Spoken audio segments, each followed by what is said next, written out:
Hello YouTube, it's Glorio. This time coming at you with the Fusion World deck profile. Over the weekend I was able to go 5-0 and win my store championship down in Louisville, Kentucky with Daima Super Saiyan Goku, which is maybe not the most popular deck of the format, especially because this is right before the ban list and we don't know what's going to get hit with all the Blue and HaloKu running around, but I love how this deck plays. I think it was a good call for the tournament. Obviously, it performed really well for me. And depending on how the ban list goes, I might continue to play this after. This is a pure aggro version of the deck. It's very simple to play. It's also very cheap to put together. I think it's very strong. A lot of decks can't really tech around it per se because it plays its own game plan. And as long as you're smart with your own decisions, I think you'll be very successful playing the deck. Without further ado, we'll hop right into the profile. So to start us off, I am playing 3 copies of New Adventure. Most of the time this gets played after you drop Glorio and you swing your leader. So when you do that, their leader is minus to 15k after they're awakened. And then this will boost your leader swing up to 35k, which makes them give you a super combo and another card if they want to get out of it. And then after you leader boost your Glorios, those are 35 swings also into 15. So those are more super combo plus another card if they want to get out of it. Obviously, it can come up on other swings, but you just got to be mindful of that. Next up, for Nevas, these grab most of the deck. The only thing it really can't grab are your super combos, your New Adventures, and your double strikers. But for the most part, it grabs almost everything else in the deck. It's really there for consistency, so you can find your Glorios or your Shins, whichever piece you're missing. For Cantrips, and specifically you just want to play the Go 10-1 because it does come up where you can go leader ability to boost these and swing 15k at a unawakened leader. I did opt to play 4 Shin, the 1-cost one that minuses by 10k. It never really came up for the minus effect during the tournament, but it is there in case you run into a Jiren and you can minus their Jiren for 1, and then you're able to get around their negate a damage a turn. It's also just a 10k that's grabbable off of Neva, so I think it's pretty solid. And then the generic 4 Margarita just for boosting your either your Glorio or your double striker when you're trying to go for game. It's also a good 10k combo in hand. Kind of the same philosophy with the 2 pansies.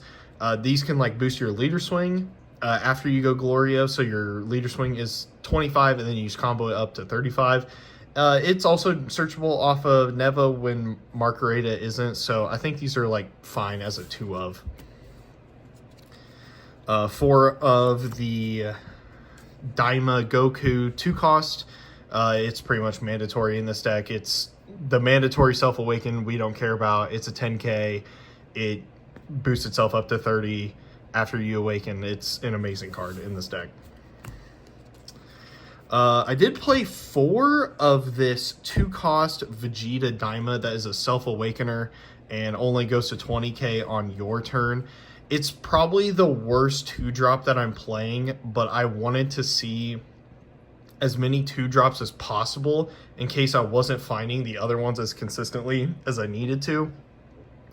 I originally was playing the 3-cost promo that minuses, but I felt like this being the 2-cost and a self-awakener was too much value that I couldn't not play this in the deck.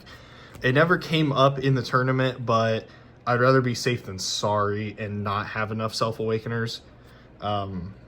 Next, I got 3 of the 2-cost Pansy. Against green and yellow, this card is insanely good. But then you might run into a deck like blue and you can just charge these anytime you see them. They're not really that good into blue because they can just bottom deck it or bounce it to your hand very easily. But for a couple of the other colors, it's a really nice way to self-awaken and also punish them for trying to remove a body because it will let you draw 2 cards if it's KO'd.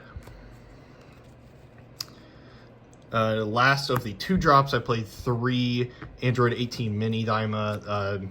It's another self-awakener. It's in a weird spot where it's not as good as the DaimaKu, but it also maybe is generically better than, like, say, the Pansy, because you can -5 to like a Cantrip, or let's say a Pan in blue, or a Pilaf, and just get it off the board really easily. So it's not bad 2 cost, but it's also not the best.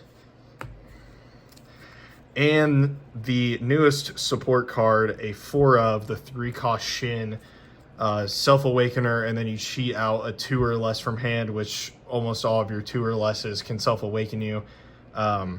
You pretty much want to awaken when you play this card.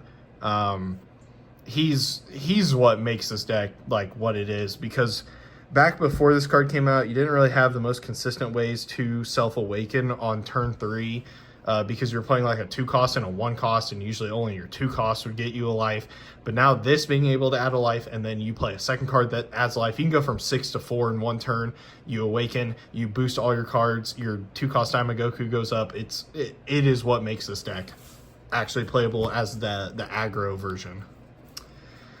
Next up, for Glorios, this is just an insane card to play. You pretty much always want to play this on turn 4, and then depending on how your opponent takes it, you're either going to play a second one of these or maybe the double strike. I'm playing 4 just because I want to see it as much as possible. Sometimes it gets a little bricky in hand, but that's a trade-off I'm willing to take, and it was just fine for me for the tournament. Next up, I did play 3 double strikers. This is just because double strike is not searchable in this deck, so you do have to hard open it. And you specifically want to play this version because you can boost it off your leader ability, unlike the previous Goku double striker. It's a good card. I think I maybe played it once in the tournament over just spamming Glorios. I feel like it is necessary because sometimes your opponent is going to combo in a way where this is more valuable than another Glorio. But I think 3 is the appropriate ratio in this deck. And then last up, just 4 super combos, because every deck in Future World plays 4 super combos. But other than that, I think that is it. Like I said, Glorio, insane card. Pretty much play it on 4 if you can every single time. And then the real MVP of the deck is the 4 Shin. That's the 3 costs that self-awakens and cheats out a 2 or less. I think I really don't know what else I would change about this list. Before this set came out, I was a big fan of playing It's Over as a board wipe in the deck, but now that I feel you're playing just a pure aggro version, I really don't think you need it. I think you just need to max out on the pieces like the Shin and the 2 cost Daimagoku and your Glorios, and then max out on a bunch of 10Ks to protect yourself from all the other swings that are either going to come at your leader or your battle cards. Other than that, I'd love to hear your guys' feedback in the comment section down below, and have a great day.